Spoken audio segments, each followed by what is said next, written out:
On Syria, our strikes last Friday were successful in degrading Syria's chemical weapons, research, and storage facilities without a single report of a civilian casualty.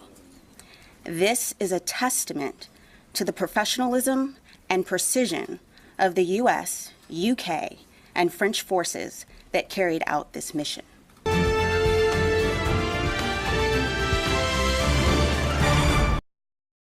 As we expected, Russia immediately began a misinformation campaign to hide its complicity by sowing doubt and confusion. Following our operations, Russia falsely claimed Syrian air defenses shot down a significant number of missiles when, in fact, we hit all of our targets.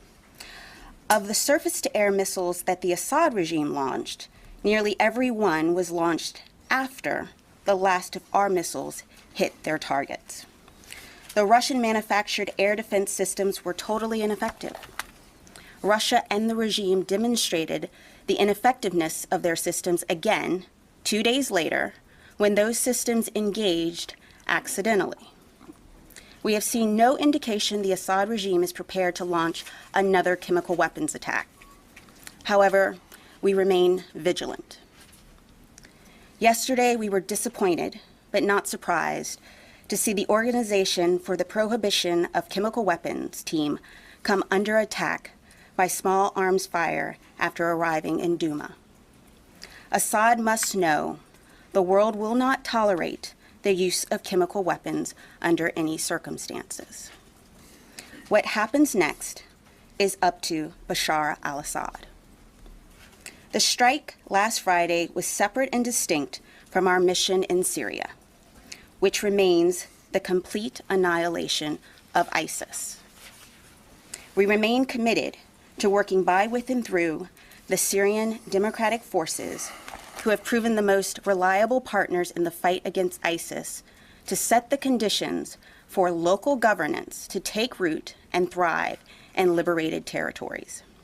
Therefore, we must maintain the pressure on the remnants of ISIS and the middle Euphrates River Valley.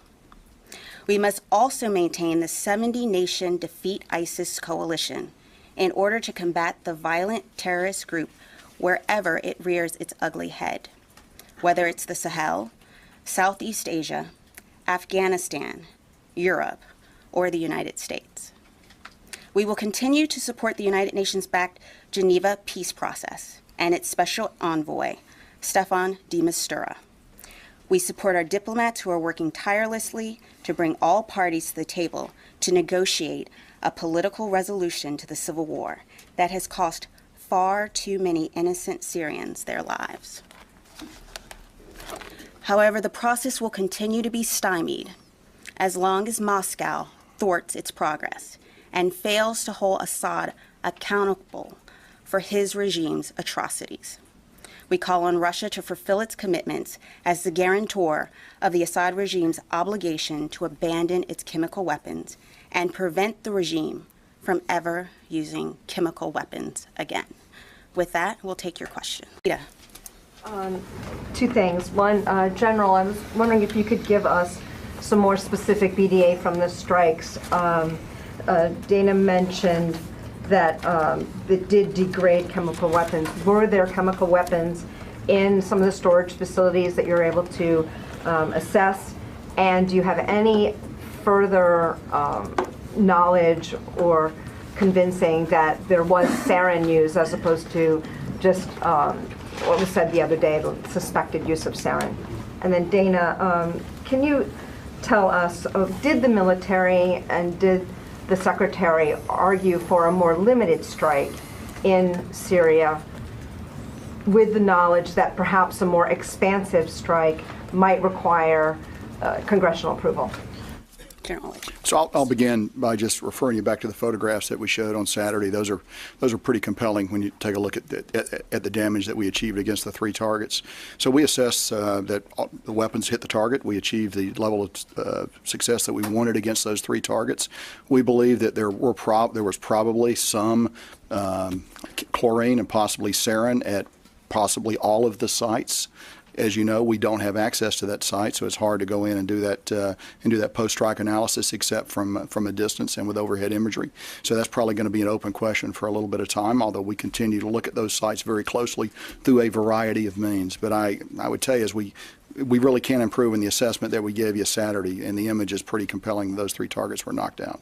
So you don't think you will have any greater knowledge or assurance that there was indeed sarin used at this point? Well, your question was sarin at the 3 sites that we struck. So we believe that it probably was. Through careful weaponeering, through plume analysis, through the modeling that we do within our targeting enterprise, as we look at those targets, we're able to reduce the possibility of that escaping to a very low level. And we know empirically, in fact, none did escape, just based on the fact there were no casualties around it. So that's sort of where we are. It remains deep. One of the targets is in downtown Damascus, so I doubt we're going to get much access to that in the immediate future, although we continue to look through a variety of means to follow up our assessment.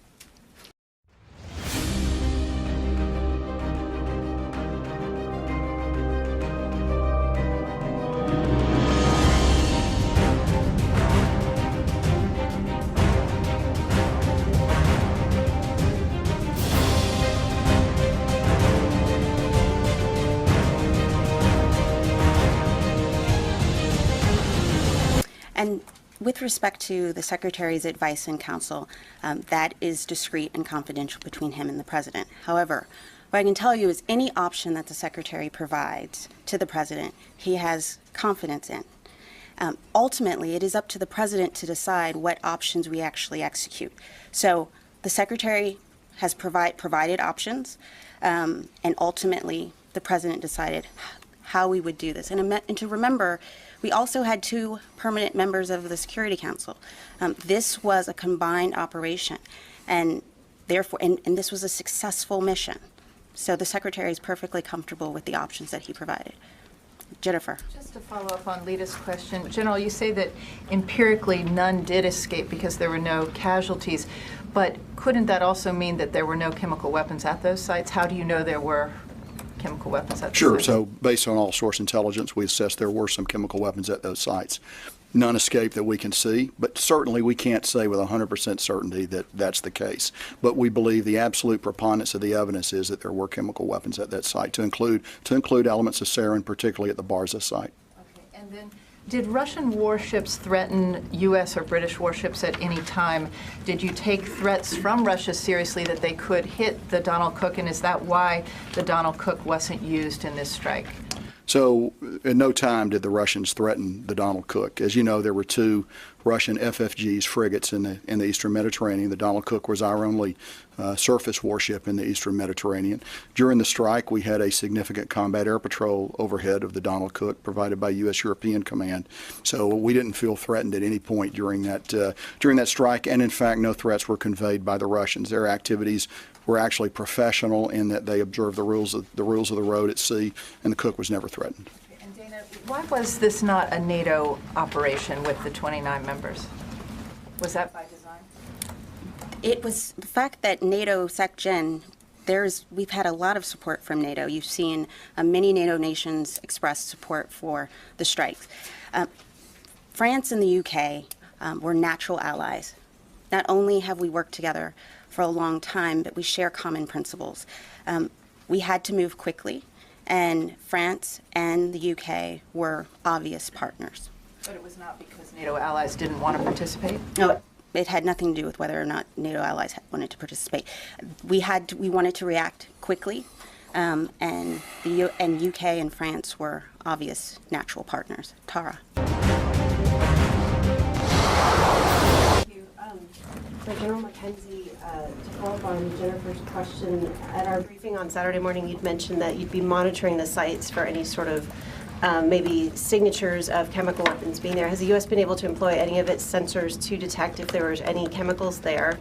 And then secondly, on the platforms that were used, could we go back to the air platforms that were used? We're hearing reports that there were F-22s involved and that the JASMs that were fired were not JASM ERs, but So let me work backwards. The JASMs that were fired were standard JASMs. They were not JASM ERs. So I misspoke when I gave that information the first time, and I think AFCENT actually clarified that, and we went out and clarified it after the press conference. Any U.S. fighter aircraft that were employed in this operation were employed as part of an integrated package in the CENTCOM AOR for protection of the bombers. So no fighter aircraft penetrated further than where the B-1s actually launched the JASSMs and then turned away. So none actually went forward from that point. They were there simply as part of the integrated package. So just one quick, and then Dana, I have a question for you too. But can you confirm at this time that Raptors M provided protection for the bombers as part of that strike package? Sure, I can tell you that U.S. fighter aircraft provided protection for the bombers. We'll get back. Absolutely. Jamie. You mentioned that the Russian air defenses were, the Russian-made air defenses were ineffective. Point of clarification and then a policy question. Were they ineffective because the Russians chose not to engage them against the incoming missiles, their S-400 system, or was it because it didn't work? Well, so in the attack on Friday night, Russian air defenses were energized. They were scanning. They had a mainstay air defense aircraft up. They did not choose to engage. So I can't speculate about why they did or didn't do that. I can tell you, though, that the rest of Syrian air defense capability, which is completely Russian-made, Russian-designed, Russian-supported, engaged extensively and comprehensively failed.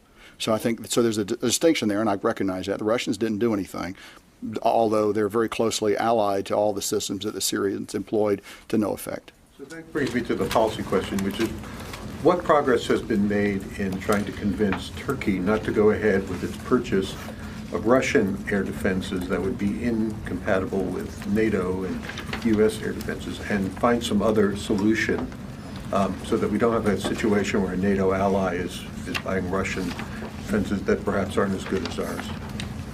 Well, we have talked to the Turks about the issue of interoperability, but ultimately the Turks have to decide what's in their best strategic interests, and that's for Ankara to determine. Is the United States still trying to get Turkey to not go forward with that purchase? We continue to be in conversations about our concerns with respect to the interoperability with NATO.